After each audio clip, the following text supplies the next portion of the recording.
Principal में क्या करेंगे सर? और ध्यान रखना कि अजम्पशंस और प्रिंसिपल कई बार क्या एग्जाम में डायरेक्ट ऐसे आते हैं, राइट 3 अजम्पशंस। और मेरे टाइम पे आ गया था, मुझे याद है क्योंकि मैंने फर्रे चलाए थे, उसको लिख के गया था। वहाँ पे आ गया था राइट प्रिंसिपल्स, और मैं अजम्पशन ना कॉपी में लिख के गया था। लिख के गया, मैंने छाप दिया, टीचर ने 0 नंबर दिए। अब मैं बड़ा कॉन्फिडेंट था कि यार 0 कैसे आ सकते हैं, जब मैंने तो पूरा देख के लिखा था। उनके पास दोबारा गया, मैंने सर ये क्या करा आपने, मेरा तो बिल्कुल सही है, बुक से मिला दूँ? उन्होंने बोला बेटा मैंने पूछा प्रिंसिपल है, तूने लिखा असम्पशन है, तो जो मैं पूछ रहा हूँ वो लिखना। तो ये गलती नहीं करना कि अजम्पशंस आ जाए तो प्रिंसिपल लिख के आ जाओ, प्रिंसिपल पूछे तो अजम्पशन, ये गलती आप मत करना जो मैंने करा है। बाकी डायरेक्ट आते हैं क्वेश्चंस कई बार कि बिजनेस एंटिटी कॉन्सेप्ट क्या होता है।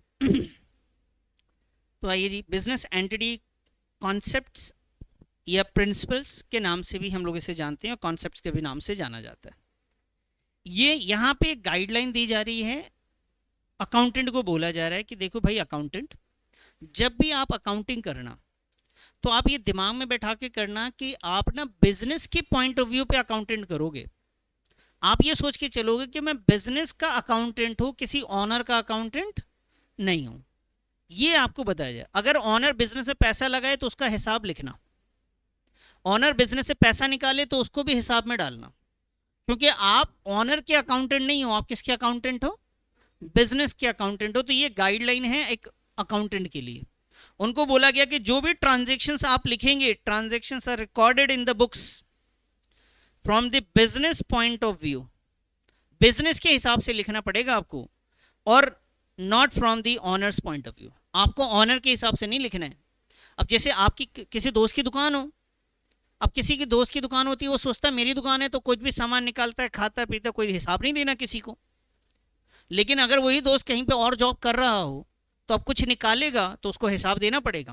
तो यहाँ पे ये बोला गया अकाउंटेंट को कि आप ये समझ के चलो कि आप अकाउंटेंट हो ना, ऑनर को आप सेपरेट बंदा मान के चलो, वो अलग एक बंदा है।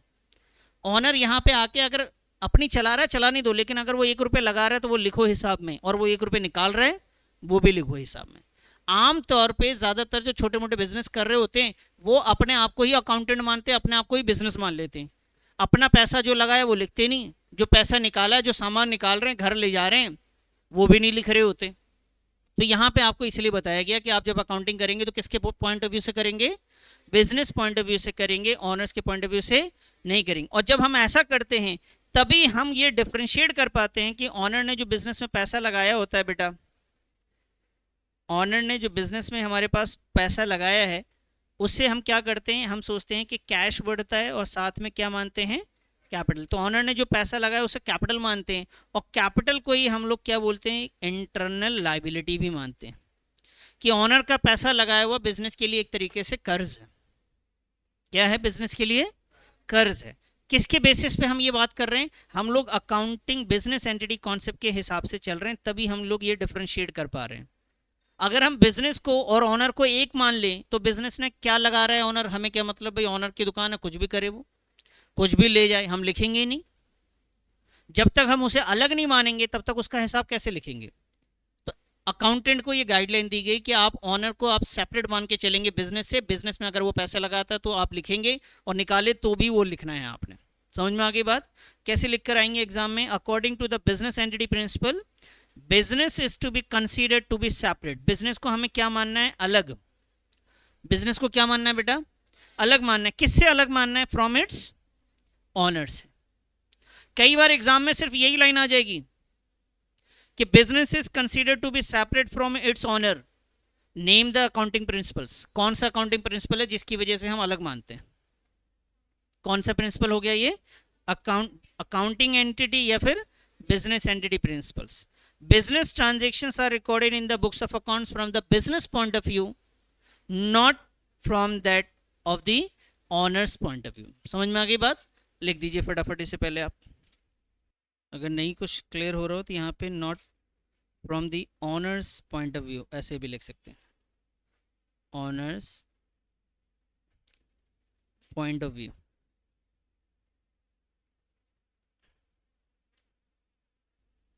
नेक्स्ट प्रिंसिपल देख लिए, लिखना नहीं, पहले समझना है। Money measurement principle. अब फिर से एक बार और गाइडलाइन दी गई, अकाउंटेंट को बोला गया कि भाई साहब देखो ऐसा है, जब भी आप किसी ट्रांजैक्शंस को, किसी भी लेन देन को, सामान खरीदना, बेचना, सर्विस लेना, सर्विस देना को आप लिख रहे हैं, तो ध्यान रखना यहाँ पे आपको क्वालिटी नहीं लिखनी है, क्वांटिटी नहीं लिखनी है, आपको लिखना है वो कितने का वैल्यू रखता है। जैसे आपने 4 चेयर्स खरीदे तो 4 चेयर्स नहीं लिखने, आपको लिखना है चेयर्स की वैल्यू क्या हुई है। आपने 100 गज का प्लॉट खरीदा है तो 100 गज नहीं लिख देने, उसकी वैल्यू लिखनी। तो जो चीज़ मनी में मेजर नहीं हो सकता उसको आप नहीं लिखोगे, यानी क्वालिटी इसलिए नहीं लिखी जाती क्योंकि उसे मनी में मेजर नहीं कर सकते। और अगर कोई चीज़ मनी में मेजर किया जा सकता है तो प्लीज़ उसको मनी में कन्वर्ट कर दीजिए, उसके बाद ही ट्रांजैक्शन को लिखिए। आपने लिखा बिल्डिंग परचेज, तो कभी भी ये नहीं कि बिल्डिंग कितने गज का लिखा है, ये कितने गज का बिल्डिंग खरीदा है वो लिख दो, आप वहाँ पे लिखो वो बिल्डिंग कितने रुपए का है। अमाउंट में कन्वर्ट करेंगे, मनी में कन्वर्ट करेंगे। मान लीजिए आपने कोई सामान ऐसा खरीदा जिसमें आपकी करेंसी भी चेंज है, तो आपको एक ही करेंसी पे रिकॉर्ड करना है। हो सकता है कि आपने, हो सकता है कि भाई डॉलर में पेमेंट करा हो, तो आपको उसको किस में कन्वर्ट करना है। अगर आप इंडिया में अकाउंटिंग कर रहे हैं तो किस में करेंगे, INR में करेंगे, इंडियन रुपीज़ में कन्वर्ट करेंगे। आप दिनार में आपके ट्रांजेक्शन हुए तो पहले इंडियन रुपीज़ में आप कन्वर्ट करिए। तो मनी में जो चीज़ मेजर होगा उसको लिखना है, जो चीज़ मनी में मेजर नहीं हो सकता उसको नहीं लिखना है। अगर एम्प्लॉय ने स्ट्राइक कर लिया है तो क्या इसको हम लिख सकते हैं क्या? मनी में मेजर नहीं कर सकते तो नहीं लिख सकते। मैनेजमेंट की तबीयत खराब है, कोई ऐसा स्टाफ है जिसकी तबीयत खराब है, क्या वो लिख सकते हैं क्या? कोई ऐसा जो है एम्प्लॉय है जो कि छुट्टी पे चला गया, लीव पे है, क्या उसको लिख सकते हैं अकाउंटिंग में? क्या उसको मनी में मेजर नहीं कर सकते तो आप उसे नहीं लिखेंगे। ये आपको एक गाइडलाइन दी गई है। और जब भी हम अकाउंटिंग करेंगे थ्रू आउट द ईयर, पूरे 11th के दौरान, तो हम भी यही देखेंगे कि अगर कोई चीज़ की वैल्यू नहीं है, जिसको मनी में मेजर नहीं कर सकते, उसको हम भी नहीं लिखेंगे। तो यहाँ पे देखिए ट्रांजेक्शन्स में क्या आपके लिए मतलब कैसे लिखना है। According to the money measurement principle, transaction and events that can be measured in money, जिसको मनी में मेजर किया जा सकता है, terms are recorded in the books, उसी को बुक्स में लिखेंगे। जिसको आप मनी में मेजर करेंगे उसी को बुक्स में लिखेंगे, इसके अलावा कुछ और नहीं लिखेंगे। फटाफट नोट कर लीजिए बेटा। चलो जी नेक्स्ट, अकाउंटिंग पीरियड प्रिंसिपल।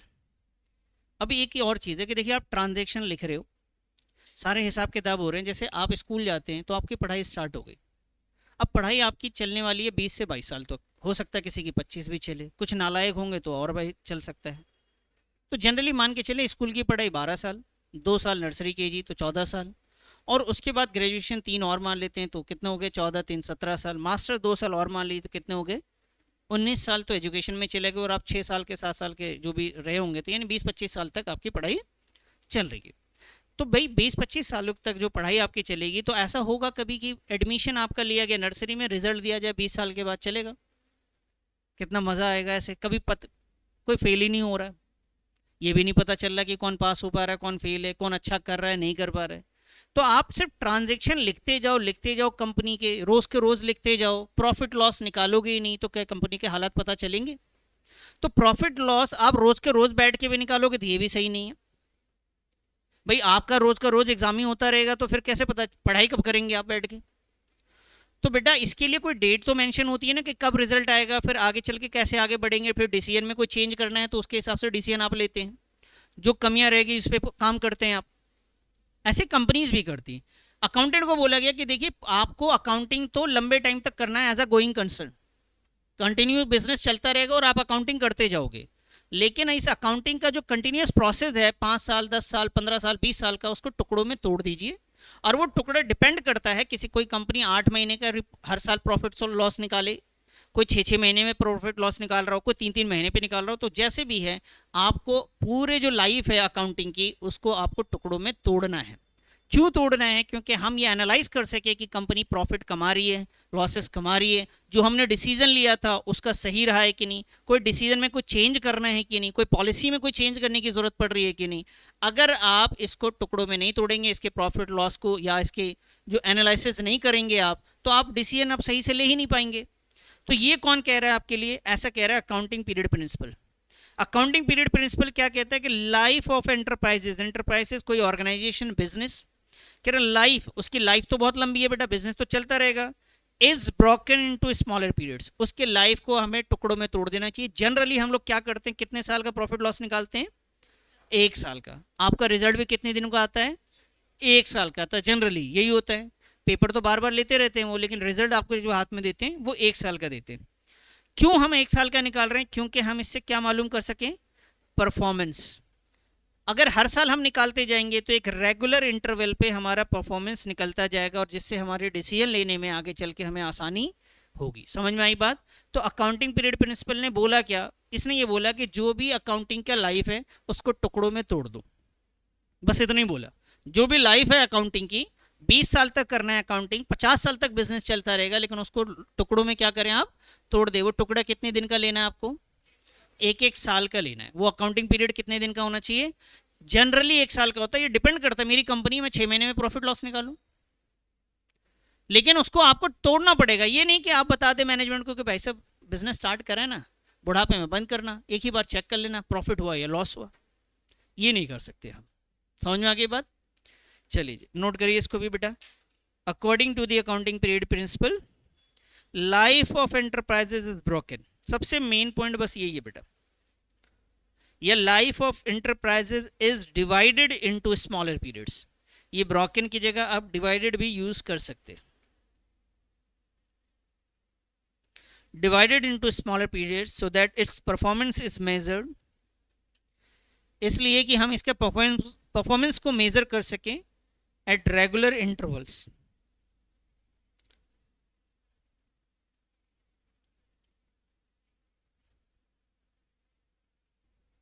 तो ये फोर्थ फुल डिस्क्लोजर प्रिंसिपल, और फिफ्थ है मटेरियलिटी प्रिंसिपल।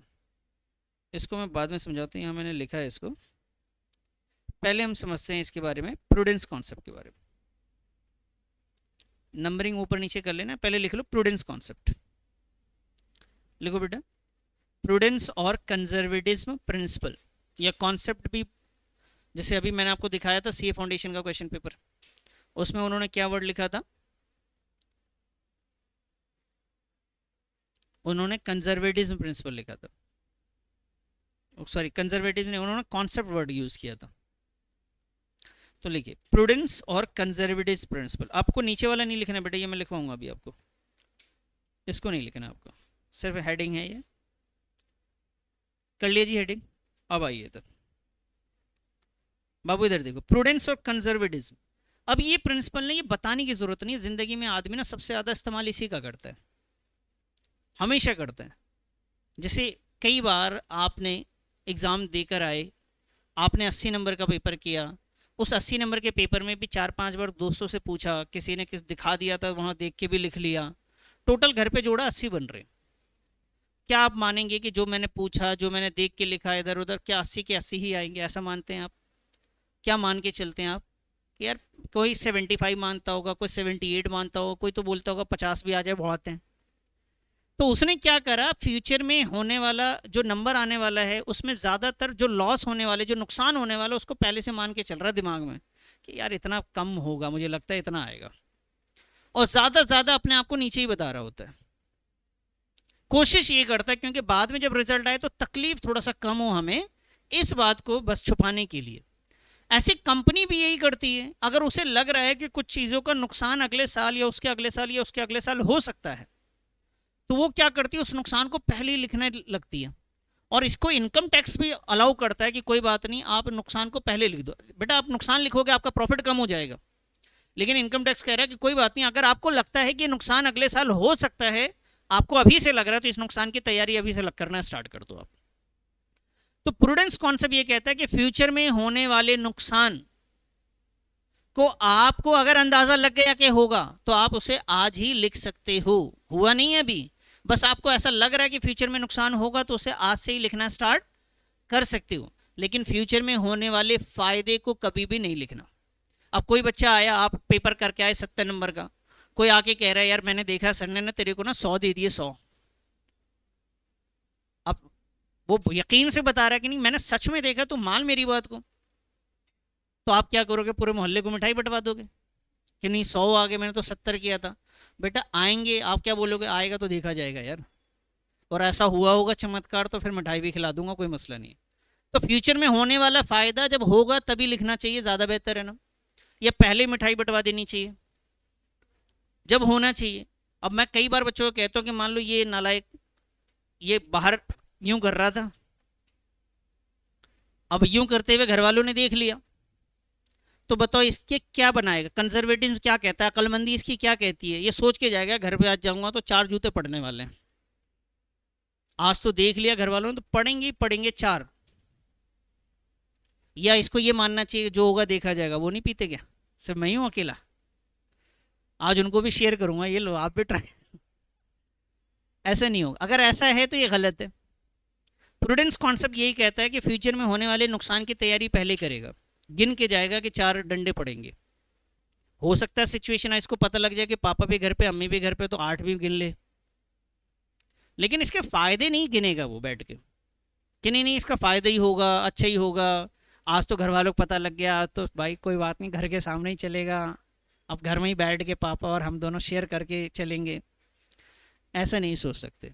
यही कॉन्सेप्ट क्या कहता है बेटा? Prudence concept. ये कहता है, ध्यान से समझना, according to the prudence concept do not anticipate profit. मतलब मान लीजिए आपको प्रॉफिट नहीं मानना है, जो चीज़ हुआ नहीं है ना उसको आपको मानना नहीं है। क्या चीज़?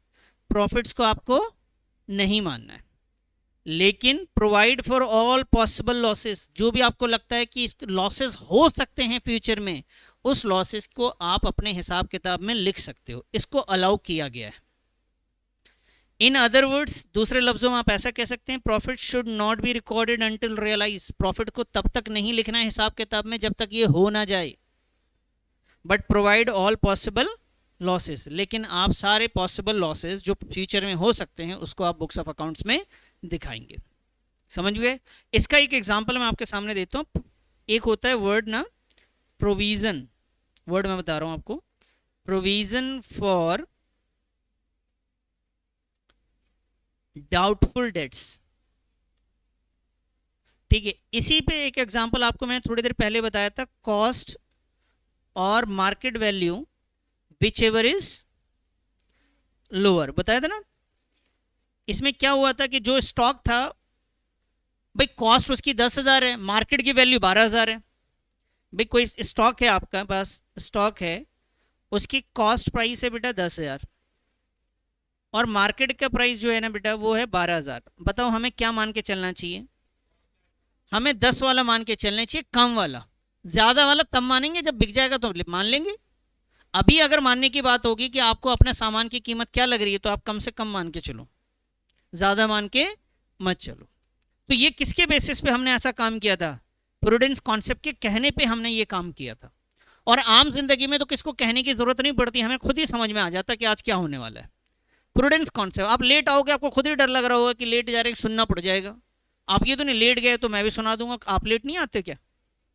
ऐसा नहीं सोचते कभी भी। तो ये किसके बेसिस पे हम लोग चल रहे हैं बेटा? ये प्रूडेंस कॉन्सेप्ट सबसे ज्यादा इस्तेमाल करते हैं अपनी लाइफ में हम लोग।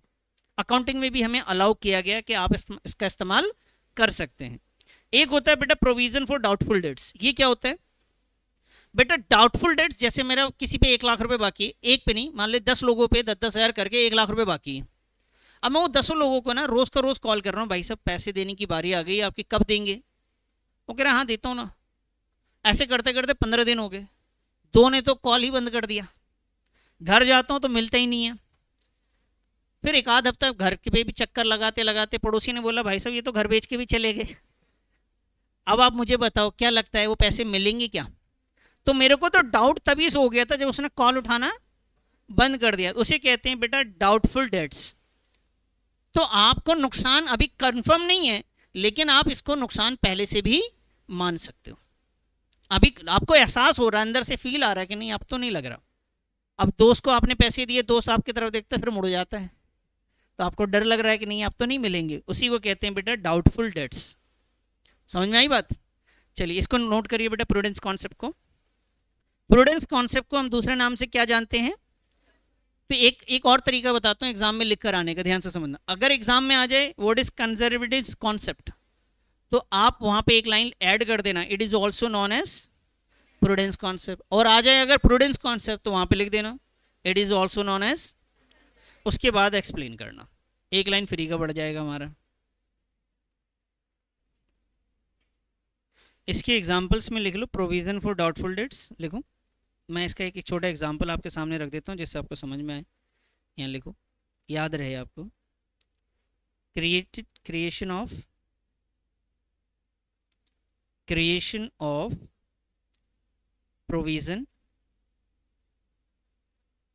प्रोविज़न बनाना, यानी एज्यूम करना, provision for doubtful debts.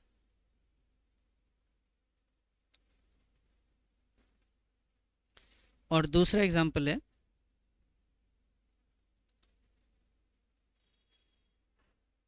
Stock should be valued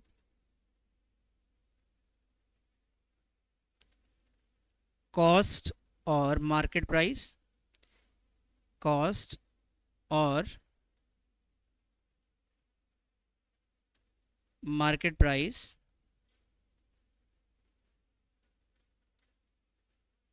whichever is lower. तो ये दोनों चीजें हम इसी, टोटल कितने हो गए? 4 हो गए। ठीक है जी। कौन कौन से हुए प्रिंसिपल्स बताओ तो जरा। अकाउंटिंग एंटिटी में क्या हुआ था बेटा कि ऑनर और बिजनेस को हमने क्या माना था? सेपरेट माना था। दूसरा क्या हुआ था? मनी मेजरमेंट में ट्रांजैक्शन जो भी लिखे जाएंगे वो मनी में जब तक मेजर नहीं होगा नहीं लिख सकते। इसमें क्वालिटी ऑफ स्टाफ नहीं लिखा जाता है। स्ट्राइक कर दिया किसी ने, नहीं लिखा गया। किसी की तबीयत खराब है, वो नहीं लिखी जाएगी। और बताइए, अकाउंटिंग पीरियड प्रिंसिपल ने बोला कि जो लाइफ ऑफ इंटरप्राइजेज है उसको डिवाइड कर दीजिए छोटे छोटे पार्ट्स में, जिससे आप उसके परफॉर्मेंस को निकाल सके, चेक कर सके। और बताइए, प्रूडेंस कॉन्सेप्ट, फ्यूचर में होने वाले नुकसान को आपको लिखना है लेकिन फ्यूचर में होने वाले फायदे को नहीं लिखना। इतनी बात समझ में आ गई? अच्छा।